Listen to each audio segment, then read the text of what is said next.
రాజంపేట మండలం కుచవారిపల్లి. మేము పొద్దున్నే 8:40 కట్టా నేను షాప్లో పని చేస్తాను. షాప్కి వెళ్ళాము. మధ్యాహ్నం అన్నం టైంకి వచ్చేసరికి ఇంటి దగ్గర ఇట్లా మా బీరువా పగలు కొట్టేసి డబ్బులు ఎంత అంత నగలు ఉంటే తీసుకెళ్ళి వెళ్ళిపోయారు సార్. ముందు వాళ్ళు ఎవరో పట్టుకొని మాకు న్యాయం చేయాలని కోరుతున్నాము సార్. మేము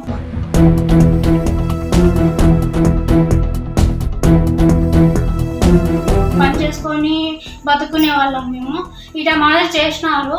మేము ఎంత కష్టపడితే వస్తుంది సార్. అవన్నీ పోయినాయి సార్. మా వస్తువులు కొంచెం డబ్బులు ఎందుకు పోయినాయి.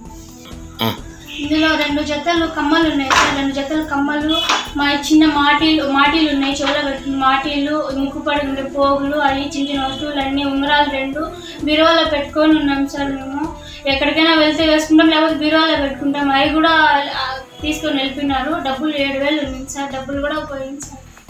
అది పని చేసుకొని పెట్టుకున్నాను సార్. మాకు న్యాయం చేయాలని ఆలోచిస్తున్నాము.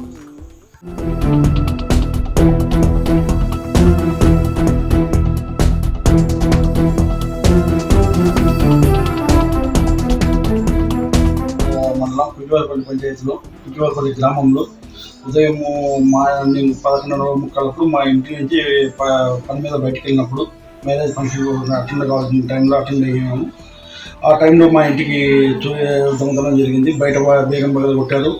ప్లస్ పోతే ఇంట్లో ఉండే బంగారు, అక్కడ ఉండే క్యాష్ అంతా పోయింది. క్యాష్ వచ్చేసి 4 లక్షల క్యాష్ ఉంది.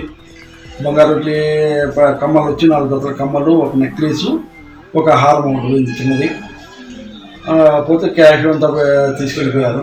బీరువాలన్నీ పగలగొట్టి పెట్టారండి. ఉండే బట్టలన్నీ చిల్లాపల్లా చేసి పెట్టేశారు అన్ని ఇంట్లో. నా పేరు గోపాల్ నాయుడు.